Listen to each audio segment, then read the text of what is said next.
எதை பற்றி பார்க்க போகிறோம்னா பார்த்தீங்கன்னா எம்பிபிஎஸ் பார்த்தா பார்க்க போகிறோம். எம்பிபிஎஸ் மோஸ்ட்லி நிறைய பேருக்கு இந்தியாவில் கிடைக்கல அப்படின்னா நெக்ஸ்ட் ஆப்ஷன் அப்ரோட் தான் பிளான் பண்ணுவீங்க. ஸோ அப்ரோட் எப்படி சார் சூஸ் பண்ணுறது அப்படின்னு பார்த்தா நீங்கள் அப்ரோட் சூஸ் பண்ணுறப்போ என்எம்சி ரெகுலேஷன் பிரகாரம் அந்த காலேஜ் இருக்கான்னு சூஸ் பண்ணுங்கள். நெக்ஸ்ட் வந்து எல்லா ஃபெசிலிட்டிஸ் இருக்கா, அங்கேயே ஹாஸ்பிட்டல் ஃபெசிலிட்டிஸ் இருக்கான்னு பார்த்து வந்து சூஸ் பண்ணுங்கள். நெக்ஸ்ட் வந்து நீங்கள் ஸ்டூடெண்ட் பேஸ் பண்ணி அட்மிஷன் போகிறப்போ கொஞ்சம் யோசிச்சு அட்மிஷன் போடுங்க. ஏன்னா நிறைய பார்த்துருக்கோம் நாங்களே சோஷியல் மீடியாவில் எல்லாமே ஸ்டூடெண்ட்ஸே அட்மிஷன் போடுறாங்க. அதில் உங்களுக்கு நிறைய ப்ராப்ளம் இருக்குது. ஏன்னா அவங்களாம் டாக்குமெண்டேஷனோ இல்லை விசா ப்ரோஸோ கரெக்டாக அவங்க பண்ண மாட்டாங்க. அவங்களுக்கும் ஃபுல் நாலேஜ் இருக்குது. ஏன்னா அவங்களே ஒரு ஃபஸ்ட் இயரோ செகண்ட் இயரோ தான் படிப்பாங்க.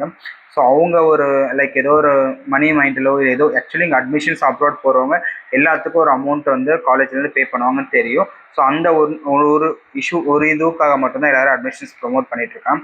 நீங்கள் வந்து காலேஜில் ஒரு ஆத்தரைஸ் ப்ரொமோட்டர் இருப்பாங்க, ஒரு வந்து அதுக்குன்னு ஒரு ஆத்தரைஸ் வந்து பர்சன் இந்தியாவில் அட்மிட் பண்ண அவங்களே வந்து ஃபிக்ஸ் பண்ணியிருக்காங்க. அவங்க மூலமாக அட்மிஷன் பொறுத்து பெஸ்ட்டு. நீங்கள் ஸ்டூடெண்ட் மூலமாக அட்மிஷன் அவாய்ட் பண்ணுறது தான் வந்து என்னை பொறுத்த வரைக்கும் உங்களுக்கு வந்து நான் சொல்ல முடியும். ஏன்னா வந்து ஒரு ஸ்டூடெண்ட் வந்து அவங்க காலேஜில் கண்டிப்பாக பேச முடியாது, ஏதாவது ப்ராப்ளம் ஏதாவது இருந்துச்சுன்னா. பட் ஒரு ஆத்தரைஸ் பர்சன் கண்டிப்பாக பேசுவாங்க. நிறைய பேர் வந்து நான் பார்த்த வரைக்குமே ஸ்டூடெண்ட்ஸ் வந்து நாங்கள் ஃபீஸ் அதிகமாக வாங்குறாங்க, உங்களை சீட் பண்ணுறாங்க, ஏமாத்துறாங்கன்னா அப்படிலாம் கிடையாதுங்க. உங்களுக்கு டேரெக்டாக காலேஜ் என்ன ஃபீஸ்னு ஒரு கேட்டு அவங்களோட என்ன ப்ரோஸ் கேட்டு நீங்கள் டீட்டெயிலாக இது பண்ணுறது உங்களுக்கு பெஸ்ட்டாக இருக்கும்.